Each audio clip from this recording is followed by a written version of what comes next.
You're listening to the AmWritingFantasy podcast. In today's publishing landscape, you can reach fans all over the world. Query letters are a thing of the past. You don't even need a literary agent. There is nothing standing in the way of making a living from writing. Join two best-selling authors who have self-published more than 20 books between them. Now, on to the show with your hosts, Autumn Burt and Jesper Schmidt. Hello, I'm Jesper. And I'm Autumn.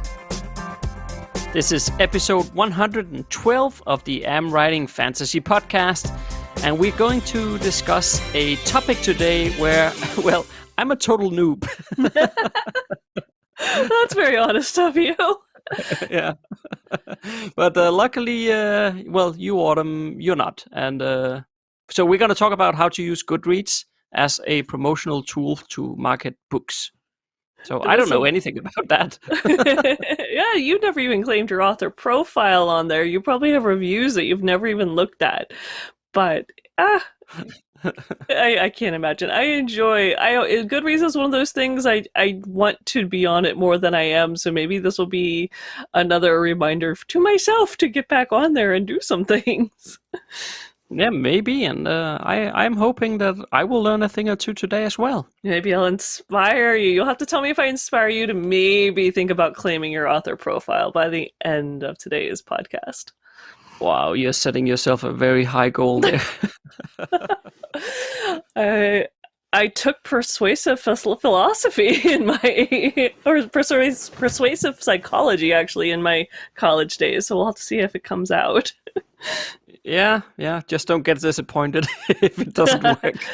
All right, I'll try. Maybe I can convince you to give me your author profile. Well, that you could probably, yes. Yeah, okay, all right. We'll have to see how it goes. Yeah, indeed. But I know you have crazy times on your end. How's it going with all your jinxing of electronic stuff and destroying computers? And have you screwed something else up in the meantime? Oh, yes, absolutely.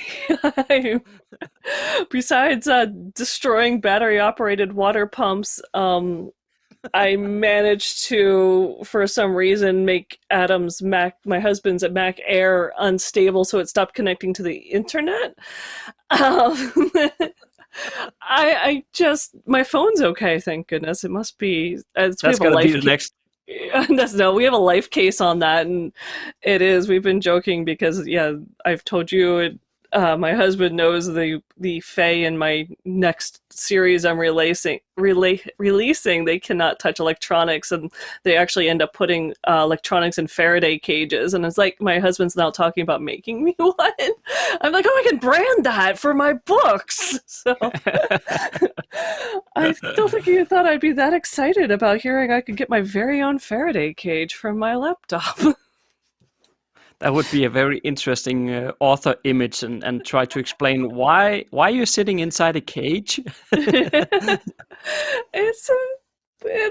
might need it. I do not know why things go screwy around me, but I've been extremely cursed or hexed the last couple of weeks.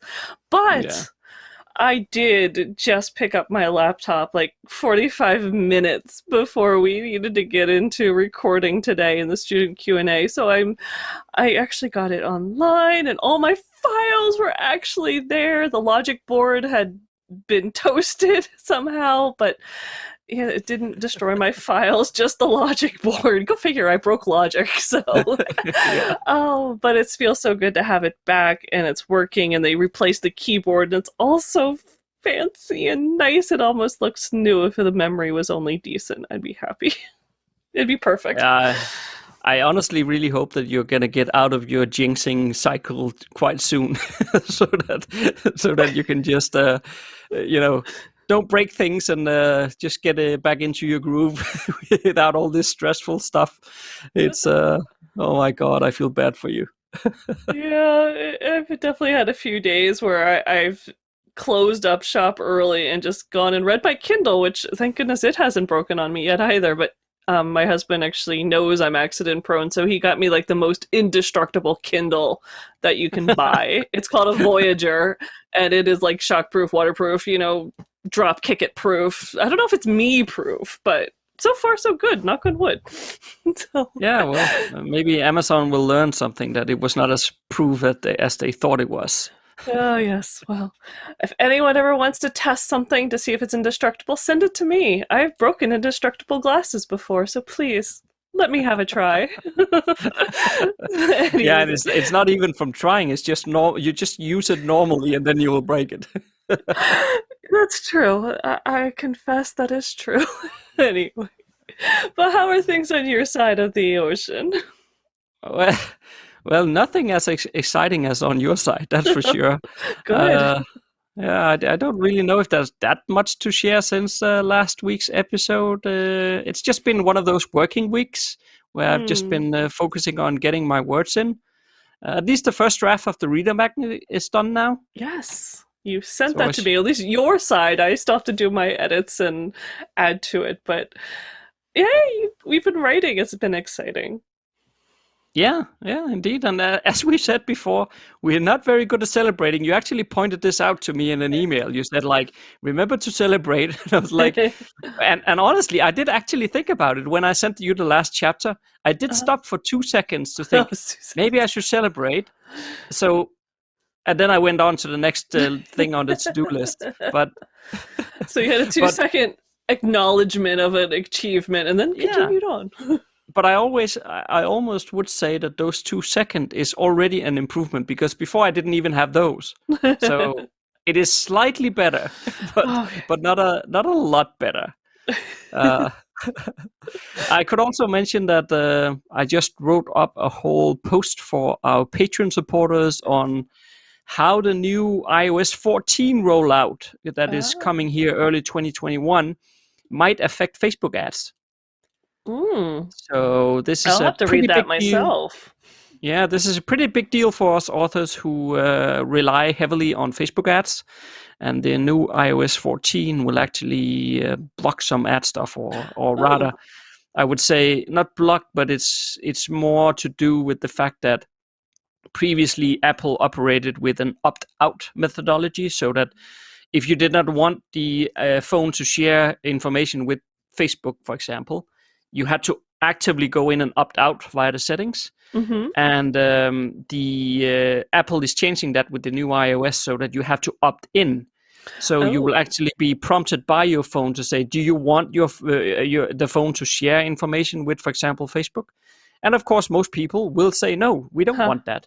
Yeah. And then some of the ads becomes problematic to run, because Facebook cannot collect the data that they could before. So yeah, I wrote up a whole post on Patreon for our supporters on how I view this, what are the consequences, how to deal with it. So that was sort of a scary and interesting thing all at once there.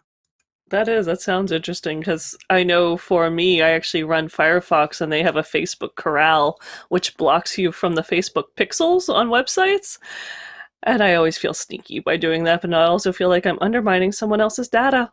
Oops. Oops. A week on the internet with the AmWritingFantasy podcast. We want to welcome back Jeffrey on Patreon. Yes. Thank you, Jeffrey, for coming back. You had a little glitch where you were gone for a little while, and you've returned to us, so thank you. Yeah, thank you so much, Jeffrey, for your continuous support of the AmWritingFantasy podcast. We really appreciate that. And I don't know, I feel like saying a few words about Patreon here, Autumn. Yeah, it's a very wonderful platform, and it is what supports this podcast and lets us pay for the recording and the hosting and all of those things. That is actually all paid out of Patreon every single month. So thank you for everyone who supports us there.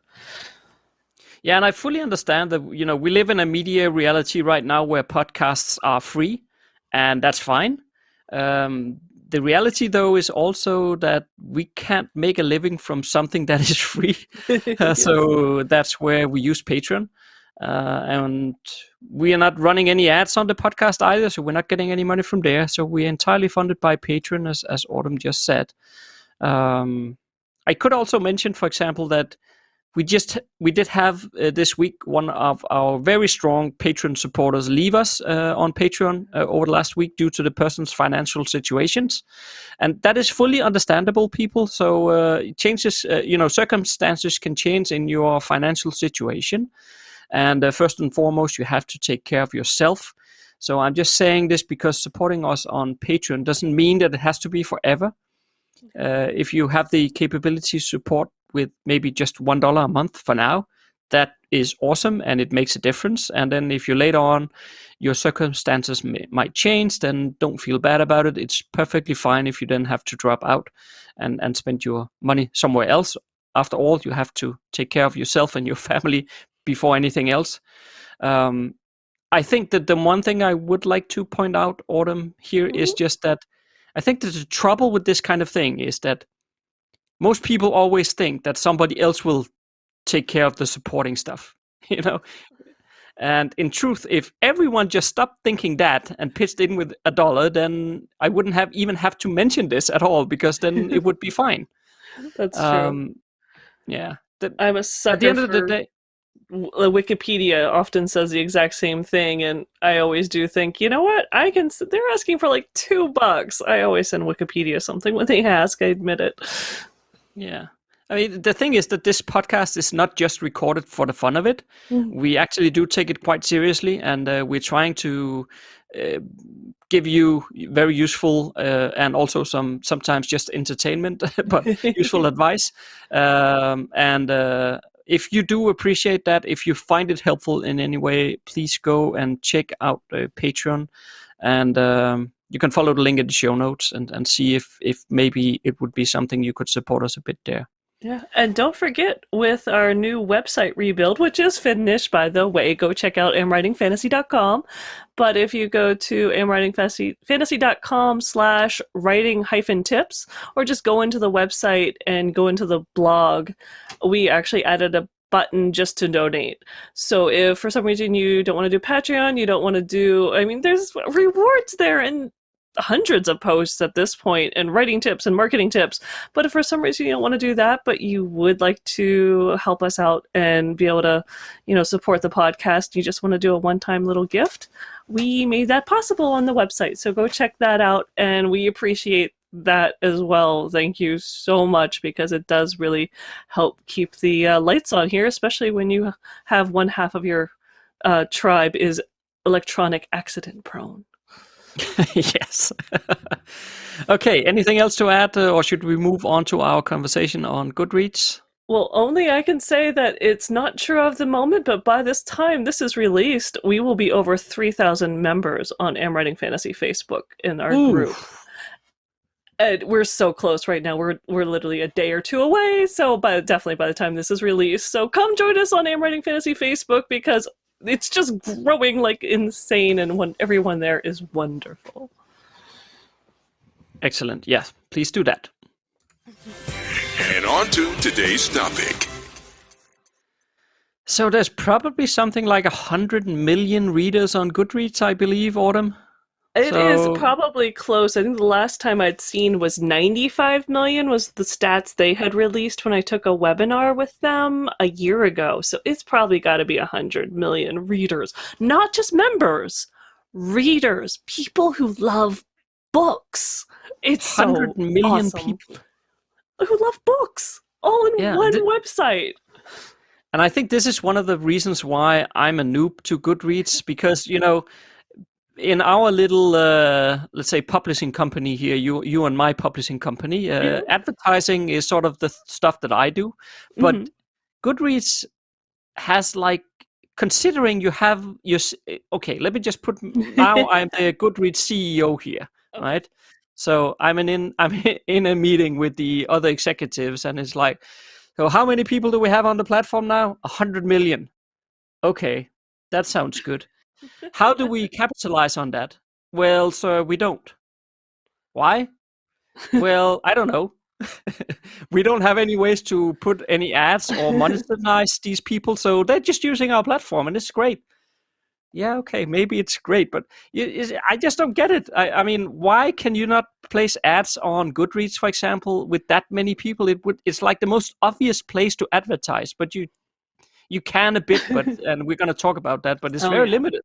It is very limited, and it used to be a little less limited. I used to run Goodreads ads, but compared to AMS ads, they actually didn't perform that well, which is just to me crazy because these are people who love books. But yeah, there's only so many ways you can actually give Goodreads money, which is probably why those ways that you can give Goodreads money, it costs quite a bit of money. But in its own way, from the author perspective, that's actually awesome. It's hard to give them money.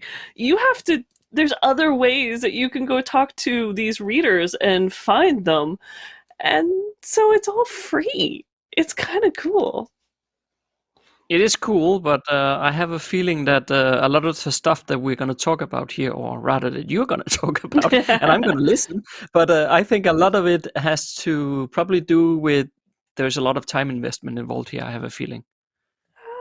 There could be, but I mean, I guess if you consider it a social media platform, that is 100% readers.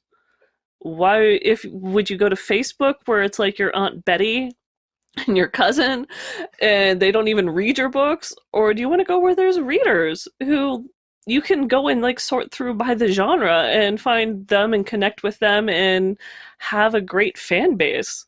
Where should you be spending your time if you're going to spend some time on social media? It's not, Twitter Yeah. looking at political tweets. Yeah. No, I understand that, but and maybe just before we get into all of those things that you can do you have any, because as you said before, it's even when you could run ads, they were not converting very well. Mhm. And given that there is 100 million or 95 or whatever, I don't think those 5 million makes a difference, but let's say around 100 million readers on Goodreads. Mhm. Why, if, no, let me rephrase that. If it was very effective in terms Mhm. of selling or marketing your books, I would think that every author would spend quite a lot of time on Goodreads. But I spent quite a lot of my time brushing up on the latest marketing things and ad strategies and all. I do that all the time, Mhm. and I never ever hear about you should be spending time on Goodreads. So I'm just wondering now that I've never really used Goodreads, so of course I don't have any, let's say, I don't have any standpoint in terms of arguing why or why not, but I'm wondering if you have any reflections on why is it not converting that well? What is it? Is it to do with the audience that is on there, or why?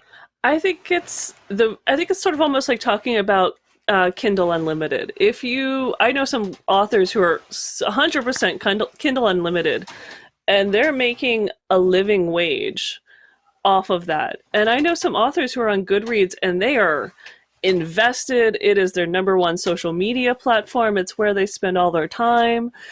And the ones who are doing that, I mean, you're talking directly to readers, and they're doing well. The webinar I took with Goodreads said that, if they showed some book stats, like this is a new release, this is one that basically went on fire on Goodreads. And because of that, it was very popular across the board, got the New York Times bestseller list, all of these things simply because it started on Goodreads and got that burn going. So it can be an incredibly powerful platform, but I think most authors are spread out, or they're not concentrating enough on just one platform and doing really, really well in it. And I mean, I have to say, like, I love Goodreads, but I also hate it because it is owned by Amazon now, and they have not put much money into it. It is like a 1990s platform. Yeah, it looks terrible. Yes, it's a really old, outdated. It's a forum. I don't even particularly like forums. You have to know HTML to even put in an image, much less an image and a link. So you have to know a Really? little bit of coding. Yes, Wow. you actually have to know coding you could just do stuff kind of blandly, but if you wanted to make it look pretty, again, that's probably my graphic designer side coming out there, that, I no HTML coding whenever I'm on there and I want putting in photos and things. So it's so archaic, and everyone keeps trying to create the next Goodreads. A lot of platforms are trying to create a new version of Goodreads, but no one's managed to knock it out of the #1 spot for readers. And I think there's a few reasons there, and maybe it's inertia because everyone's already there, and until it explodes or Amazon takes it away or makes it a paid-for platform, they're just going to stay on Goodreads, because right now, even though Amazon owns it, it's got its own people, its own personality. It has librarians that manage the data and stuff, and they're fun to talk to. I've had the fun of asking them a few questions, so it's got its own kind of thing going. I think if even me, if I really invested the time and got going, the #1 thing you can do as an author to change your book sales is to go and talk to readers, to go and build up your reader base. Amazon or Goodreads is a fantastic place to go and do that. But you have to be invested and dedicated and not just jump in and out. You got to go and be part of the group and the membership. No, that part is perfectly fair, and I understand that. But I guess my question is, can you get them, and maybe we're going to get into this, so you could save the answer if it's something we're going to get into anyway. But as I said, I'm a noob here, so I'm asking the stupid questions. That's fair enough. But can you get people off of Goodreads and onto your email list in any easy way? Short of, there is, I think, 1 or 2 ways, and we will get into that. So yes. Okay. But then let's it's go. Not as easy. It's not as easy as adding a button to your Goodreads author profile. It's not that easy, but there are other ways that you can do that. Okay. Well, right. Where do you want to start then? Well, I think we should start with the obvious ones. And one of them we've already touched on is that Goodreads used to do advertising, used to do self-service ads, almost the same as AMS ads, except it was actually a little more archaic and old-fashioned. AMS is like so much more sleek compared to what you could do on Goodreads. And I have used them. And it took forever to even spend $50 there. It was really... I can see why they stopped doing it, because they were not serving very well. They did not generate a lot, but I thought it was funny, because just to double check before we ran this today, is I did check on what their advertising says, and it says, no longer doing it, but they did say that this is literally for, quote, "For larger budgets looking to drive maximum awareness on Goodreads, contact our advertising team to learn about our customized book launch packages." For larger budgets, what is it? So if you're a brick and mortar publisher or J.K. Rowling, go to Goodreads. Yeah, I would think it was something similar because Amazon also has it, the Advantage program. If you get into that, you can get not the Advantage program itself, but I forgot what it's called. But they have some branding banner stuff that you can get posted on Amazon. And I think, if I remember correctly, I think the minimum spend to get into that program is $50K. Oh my goodness. So it's like, you don't just do that, right? No. So you are a serious publishing house or an author who's already doing amazing. A lot of books. Yeah. When you can say, oh yeah, $50K, not a problem. So there is that. And I think the other thing that most people know Goodreads for is book giveaways. Because if you're a reader, there's a way. It's so easy to sign up for either an ebook or a paperback giveaway. And I remember the day when they were actually, I think it was like as cheap as $50, maybe it was more, but there was a time they were super cheap to run. But now the starting price is $119. So they're not that cheap anymore. That's not horrible. And if you're going to run a Kindle one, you have to be published through Amazon, so through KDP. And you can give up to 100 books of an ebook giveaway, or if you want to do a print book giveaway, you can have a smaller, just do like 5 print books or even 10. So those 2 options are there, and I think most people know about them. And I did them once upon a day, but now that they're a little more expensive, I save up for maybe a big splash, like the final book of a series or something like that. You want, do something special with it. But those are great and popular ways of actually quickly connecting with readers. So if you want to give one a try, I would highly recommend it.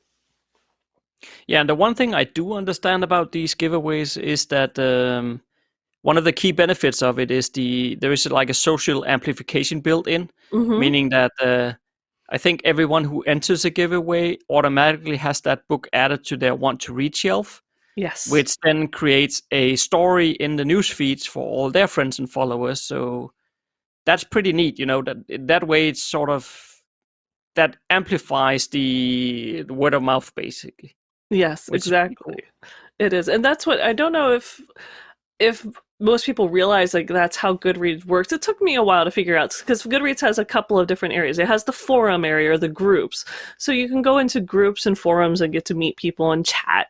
It's like an archaic version of Facebook. If people are not used to forums, they're not picture related enough for me, and I think that's why I don't like them. They're all textual and I Yeah. don't know. My husband loves them, and I just find them appalling. So I'm just not a good on forums, but I should spend more time there. But then they have a side that is like sort of like Facebook newsfeed, where it's an ongoing feed and you get to see things posted by your friends. So the more friends you have, or the more friends someone else has, it gets shared more widely. And you would like to be just like Facebook. You would like to have your feed, something about your book show up a couple times, maybe a day. So all of the things I'm going to suggest are basically ways of getting your book, something you're sharing, to show up just so that people see it. But obviously the number one goal is to get basically as many friends as you can, and the best way you can do that is you can either go friend everyone who say likes a book that you like, which is probably a perfectly way of doing it because you want to stick into your genre. You want to keep people who go, everyone who reviews your book, ask them to be your friend. You can do things like that. Or obviously you can share with your newsreader list on social media, other platforms. That's why you'll go into Twitter and you'll see someone say, hey, I'm a Goodreads author, find me here. That's because they want people to follow them. And so if they're following you on Twitter, you want to get them over to Goodreads as well. You're going to have to bring people into the platform.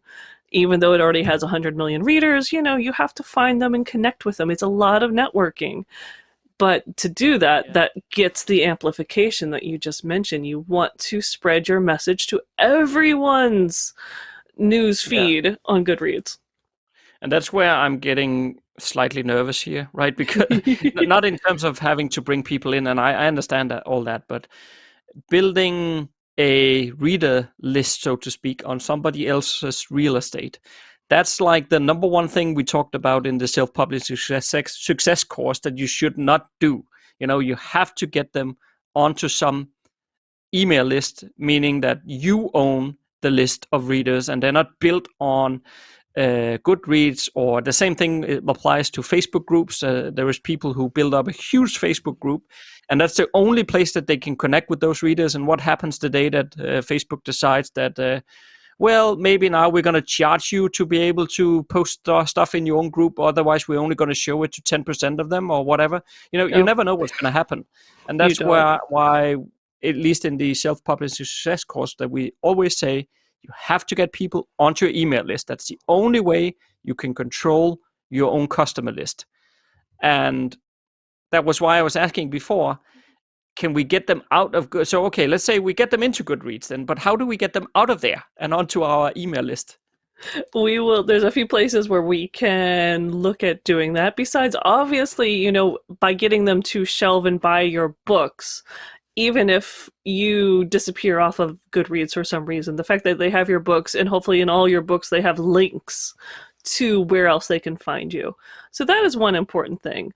But yeah, this is definitely using another platform to build. Hopefully you want to pull them into your own list.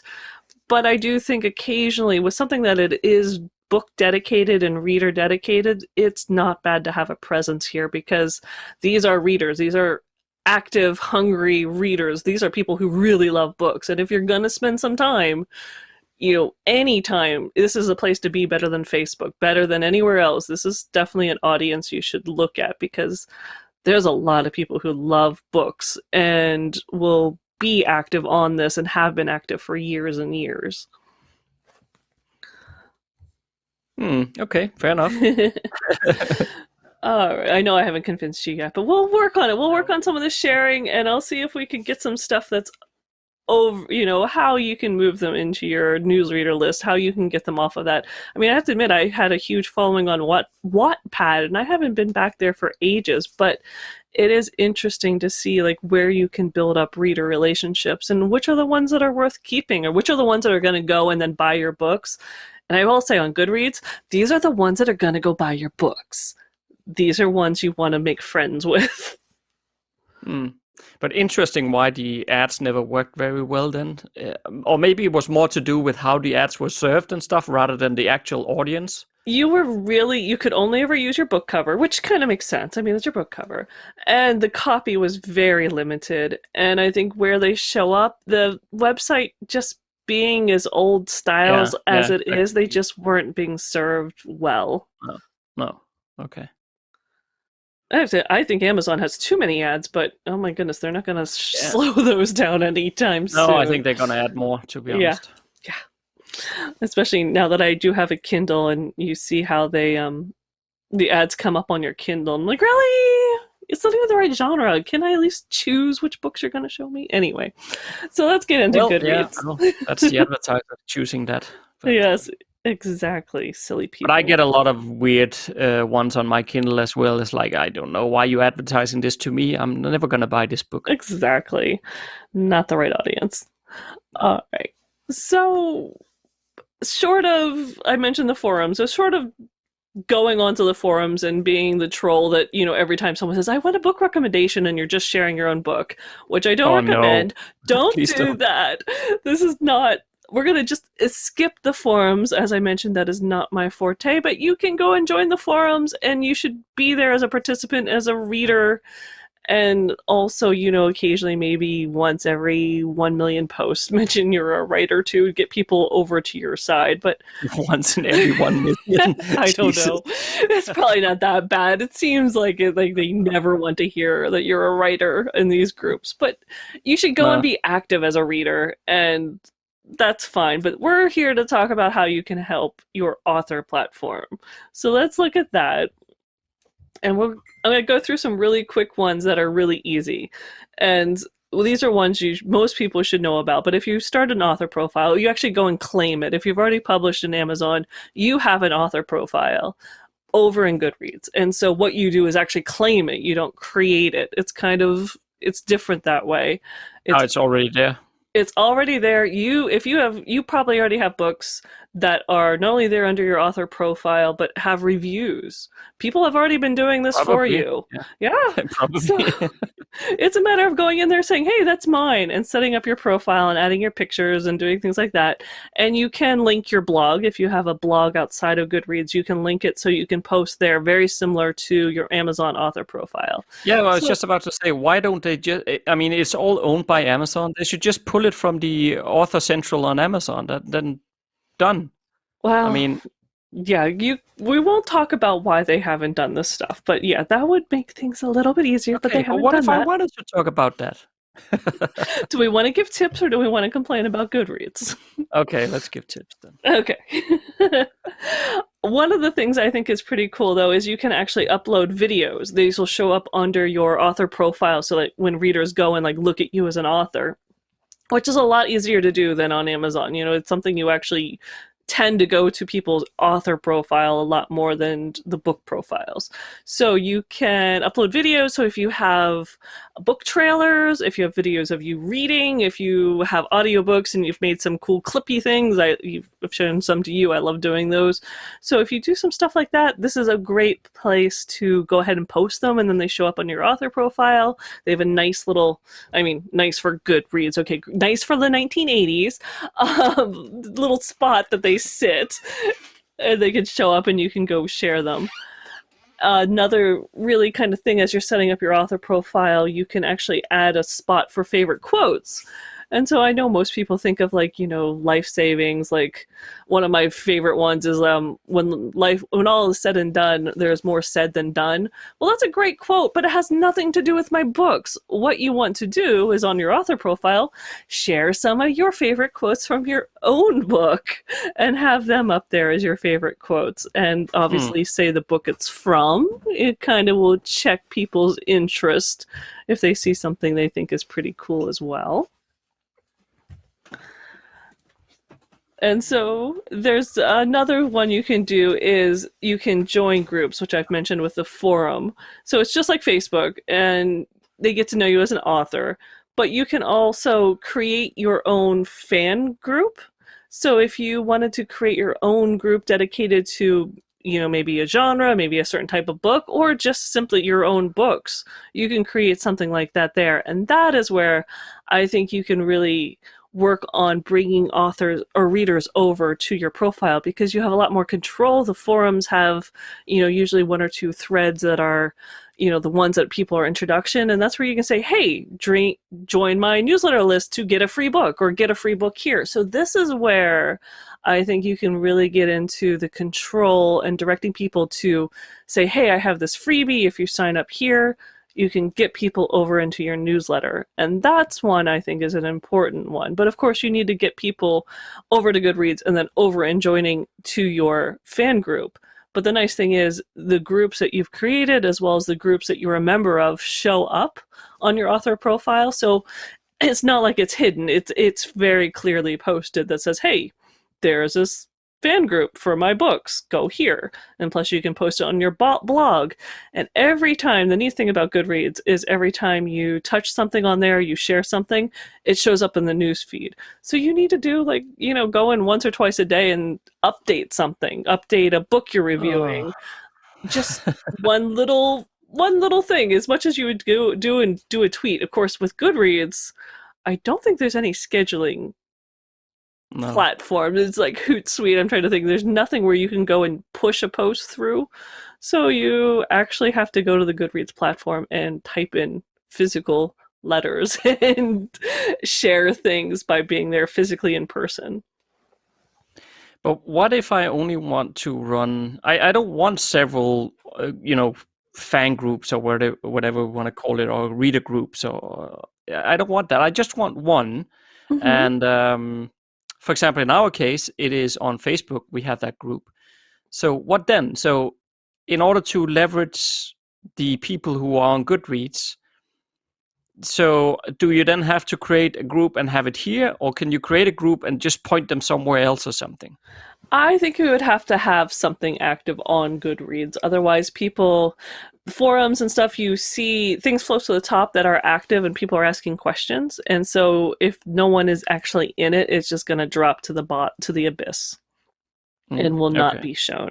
So you would actually have to have people in here and posting questions. But then you're all of a sudden running two different groups. There is. And so it's a choice of where is the best place to be hosting your readers. Is it Facebook or is it Goodreads?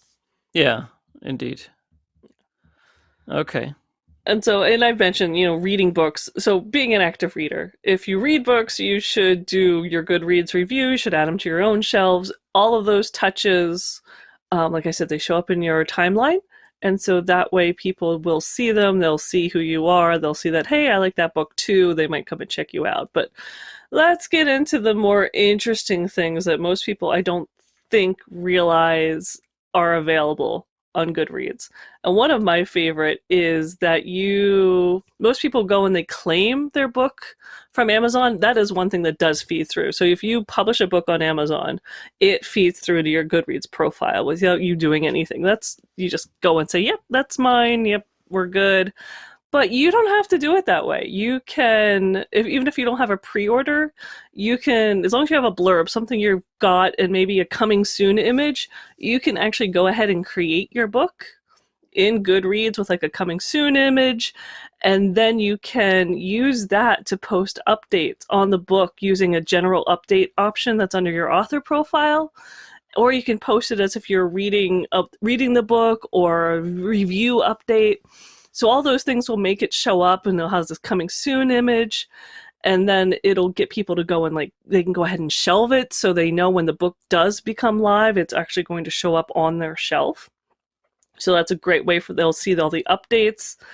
And of course, there is a small problem with this. If you're not good with computers, or if you're good with computers like me, but you destroy them when you touch them. When you break them, yeah. There's some back-end things. Like once the book is live, you have to have the edition, you want the pretty cover, the one with the proper edition. And that is stuff that every author is perfectly capable of doing.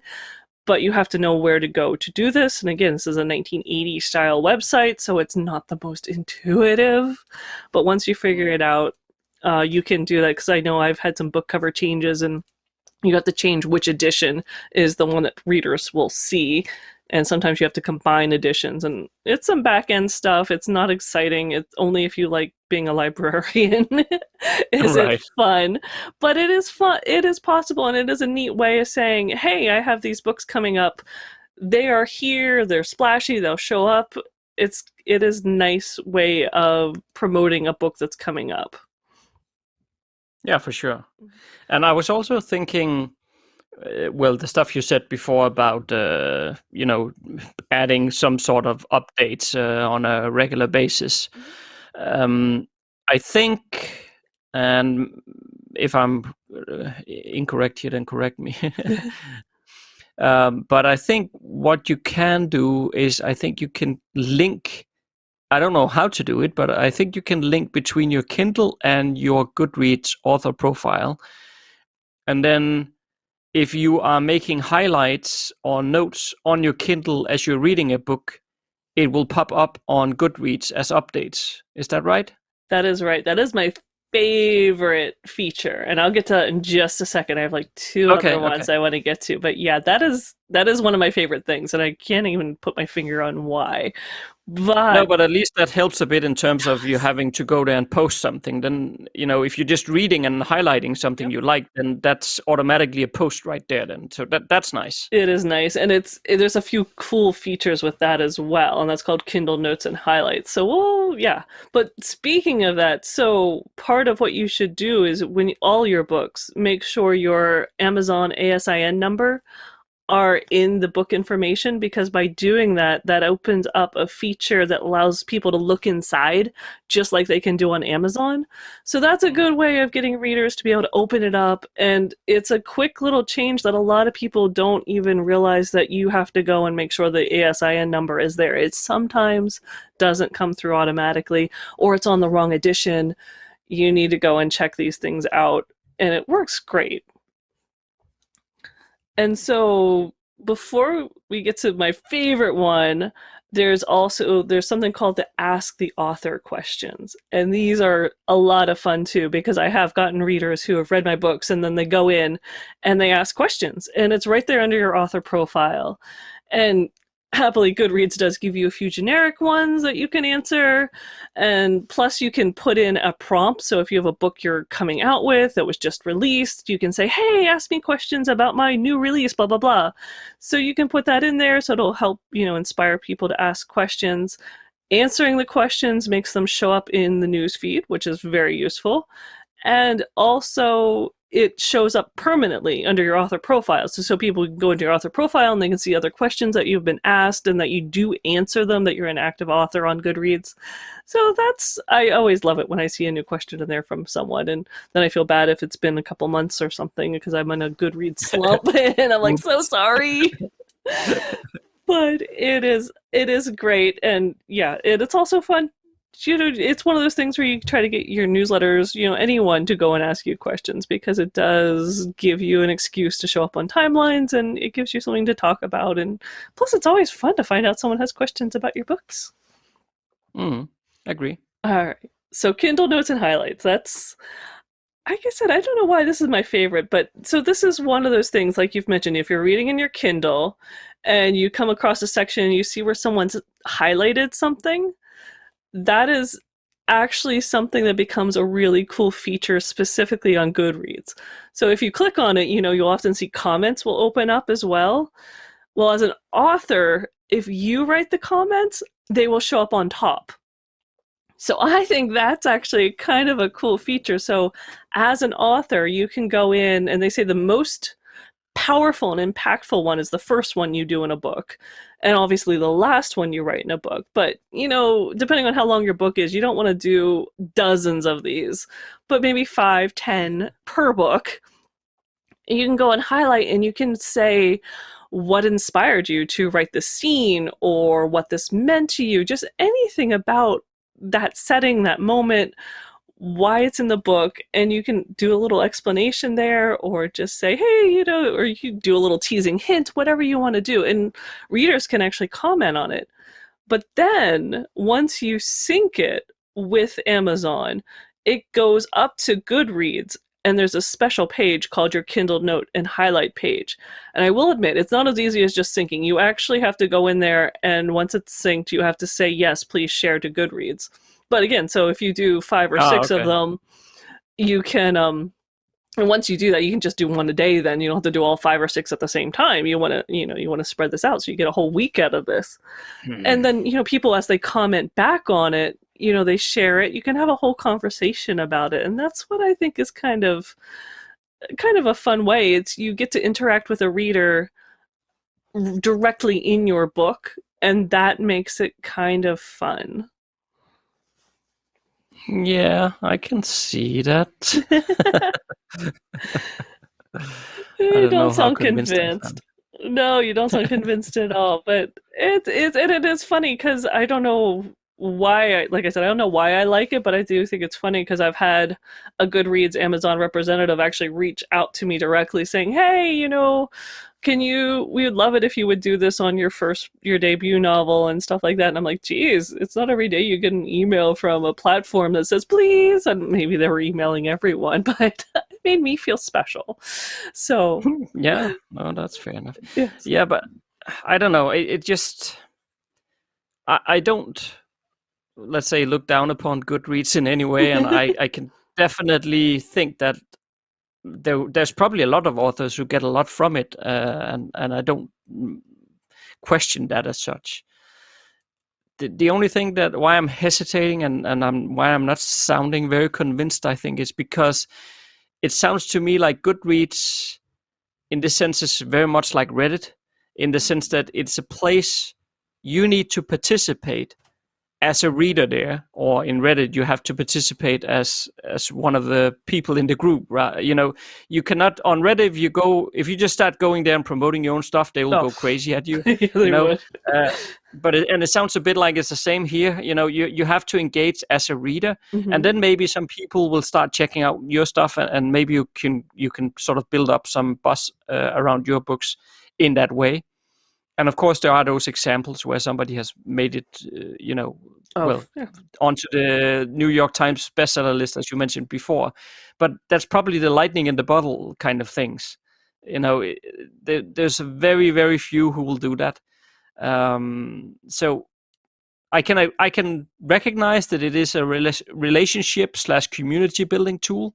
Nothing wrong with that, as I said, but I think you have to like to spend a lot of time on Goodreads, and you cannot, at least in my mind right now, I think you cannot view it as a marketing tool, because it's really not. The marketing is like secondary. At least that's how I feel about it. I would think, I don't disagree, but I think the difference is that even though the marketing is secondary, your books and buttons to buy your books are right there in front of the reader. So they're on there hungry for books. So on Reddit, they might not be on there looking necessarily for books, unless you're in one that's, is for books as a reader. Here, these really are people looking for new books. And I mean, we didn't even get into, there's like lists you can add your books to and have people vote on them. There's Listopia. There's so many different avenues of getting your books out to different people, and they're looking for them actively on this website. And that's why I think, unlike Facebook, unlike a lot of other places, if I was going to tell one author, like, what social media platform should I start on, I would probably say do spend time on Goodreads. It really can make a difference. You can connect with actual readers, and often these are serial readers. These are hungry readers who will read 12, 20, 30, 50 books in a year easily. They have reader challenges annually on how many books you can read. So this is the population you want to be hungry for your book. So I would leave it at that. If you're going to start out as an author and you don't know what social media platform to start at, try this one. See if you can make a difference, because this one could actually really help you. Okay, so maybe some people got inspired to do a bit of Goodreads here. So should we leave it at that? Let's leave it at that. Okay, so next Monday I should have a very interesting interview for you where we are going to share some inputs on how to get a traditional publishing deal. If you like what you just heard, there's a few things you can do to support the AmWritingFantasy podcast. Please tell a fellow author about the show and visit us at Apple Podcast and leave a rating and review. You can also join Autumn and Jesper on patreon.com/AmWritingFantasy. For as little as $1 a month, you'll get awesome rewards and keep the AmWritingFantasy podcast going. Stay safe out there and see you next Monday.